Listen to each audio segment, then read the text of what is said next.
敦煌，一個值得你嚟完再嚟嘅地方。又係我食玩女王秀兒啦，今次帶大家去敦煌。多謝食玩假期帶我嚟到呢個喺古代絲綢之路上面好重要嘅一個樞紐城市。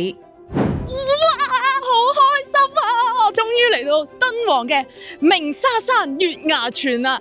你知唔知啊？呢度最神奇嘅地方呢，就係沙同水能夠共存啊！究竟佢哋點樣共存呢？快啲入去睇下啦！走啦！咁呢度咧，鳴沙山月牙泉咧，佢出面咧有啲景區車咧，就俾你買票，然之後咧就搭上呢架景區車，就直達呢個月牙泉嘅。咁但係咧，如果你唔想搭呢啲車，你有 feel 啲嘅，你行路入去都得，又或者咧你可以騎駱駝入去亦得嘅。咁我哋而家咧就選擇咗搭景區車直入月牙泉啦。哇！我頭顛到咧，喺我身後嘅就係月牙泉啦，佢形狀就好似一彎新月咁。而且佢從來都冇被流沙掩埋。月牙泉近睇一個感覺，遠睇又另一個感覺。我哋而家不如就行遠啲去睇啦。嗰個遠係咁遠啊！哇！呢單嘢，不如我哋走。我哋仲要計時睇下行幾耐喎。不過呢，佢有呢啲梯呢輔助呢，係好過就咁喺沙行嘅。咁如果大家嚟咧，就記得唔好直接喺沙行啊！如果唔係咧，行一步退三步啊！真係有梯輔助爭好遠。嚟，跟我上去啦！好攰啊，一半啦，一半又多啦。不過咧，當你諗到上到去嘅風景好靚嘅時候咧，你就會努力㗎啦。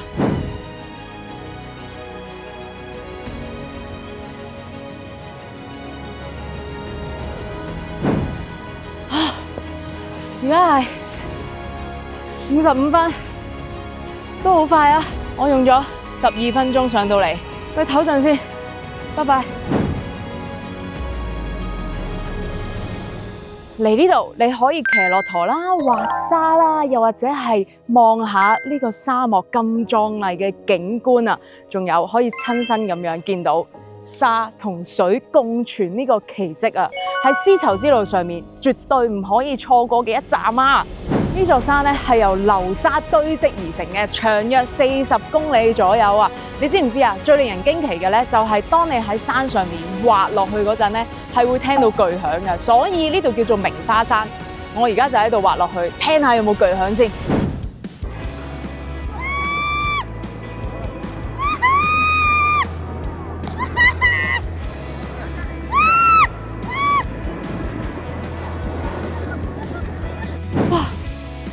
嚇死人啊！好爽啊！但係咧，我就冇聽到啲沙發出巨響，我淨係聽到我自己發出巨響啫。可能係鳴人山喎，即係啲人鳴嘅聲啊，係哇不得了啊！真係一定要嚟滑啊！超快超斜嗱，如果唔着鞋套嘅話咧，就會係咁樣噶。裝咗個鳴沙山嘅沙翻去，所以大家嚟到一係唔好着鞋，一係就着鞋套。大家仲可以喺度騎駱駝，感受一下古代商旅穿行沙漠嘅滋味，係咪好有意境呢？原來咧，啲駱駝咧係要考牌嘅，即係好似我哋揸車咁啊，人要考牌，駱駝佢本身咧去載人咧，佢都要考牌嘅，好犀利啊！你哋辛苦晒。佢點考牌呢？我就唔知啦。不過而家就同大家去埋鳴沙山隔離嘅莫高窟參觀下先。今日嚟到呢個莫高窟，睇下可以睇到咩窟，跟住入到去咧，先知導遊會帶你去啲邊個窟去睇啊，因為入邊有成700幾個窟啊嘛。我哋等陣睇下會睇到啲咩窟，不過入邊唔俾影相。所以話想親眼睇到嘅話，記得跟食玩假期過嚟啦。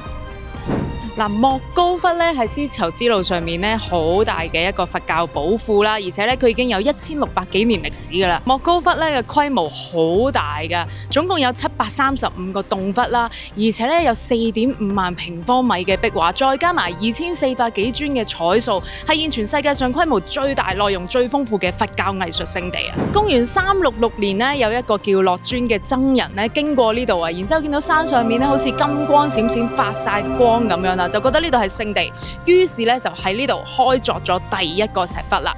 咁呢啲一個個窿咧有門喺度嗰啲咧就係洞窟啦。咁佢加到門喺度咧就係保護翻嗰個古蹟啦。咁但係咧因為有人數限制啦，咁就會可能20零30個人咁就跟一個導遊，咁佢就一邊講解一邊帶我哋去洞窟睇嘅。咁但係你去洞窟咧，去邊個洞窟咧係隨機嘅。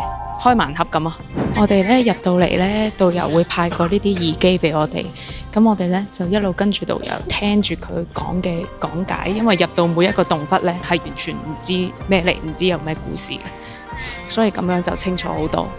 我後邊呢個呢，就係9層樓啊！咁喺9層樓入面呢，其實呢係有一個世界最大嘅室內嘅阿彌陀佛。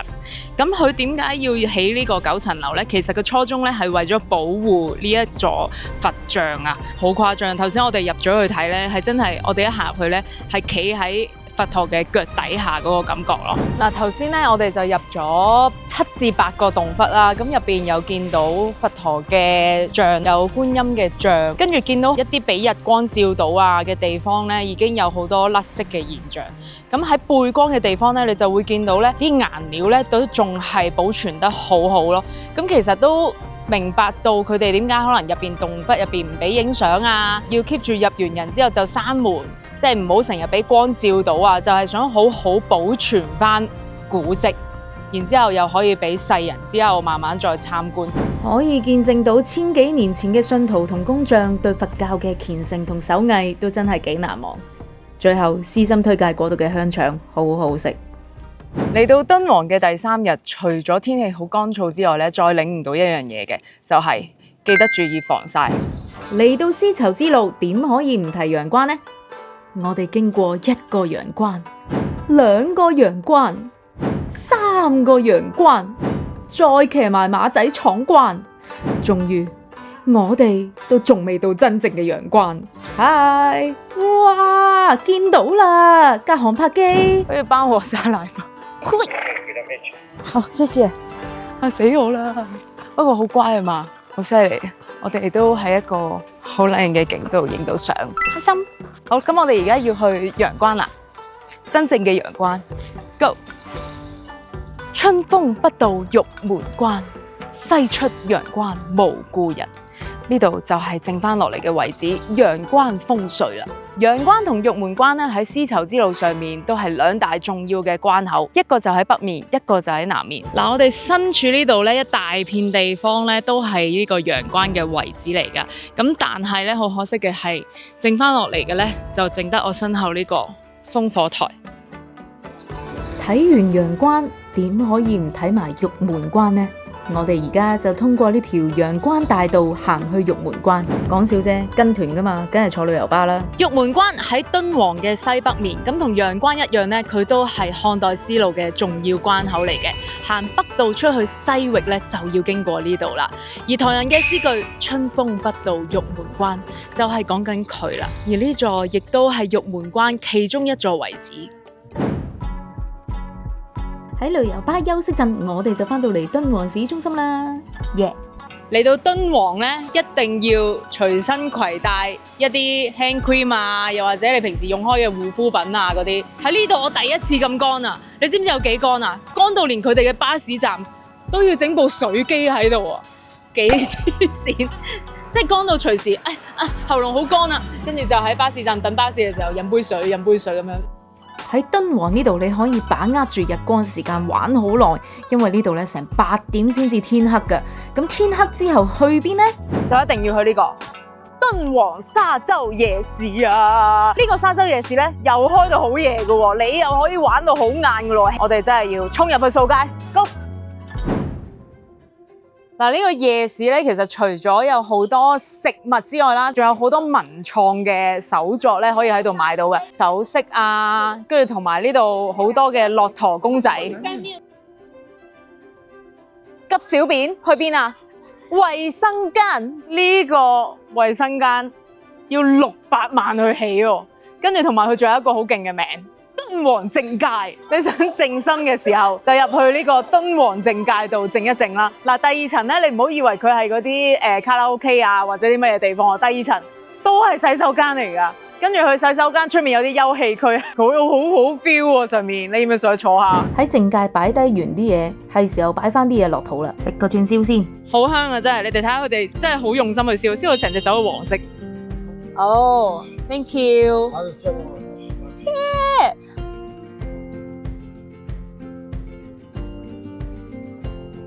我想講呢隻羊油脂好夠，好軟熟。唔係，但係呢個夜市咧，仲有好多唔同款嘅嘢食嘅。我哋留肚試埋其他先。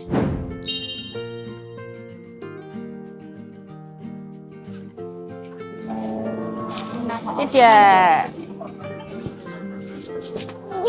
撈到啦！好，謝謝。沙葱牛肉餅，沙葱係咩嚟啊？喺呢度咧，喺個沙漠度好堅強生長嘅一種葱嘅朋友，沙葱。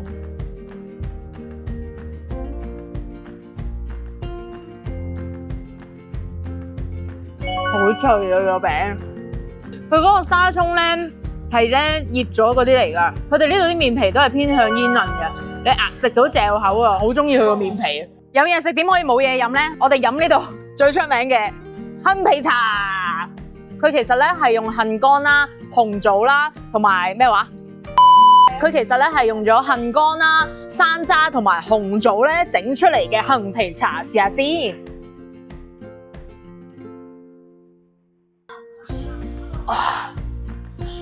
好解渴啊！佢有少少似我哋嘅酸梅湯，但係個味道清新啲，同埋再甜少少，比起酸梅湯。之後嗰晚，我又忍唔住衝咗落去啦。係，我哋又嚟到夜市啦，又要食呢個烤羊肉串啊！而家要排隊排呢個烤魚，佢個烤魚好誇張。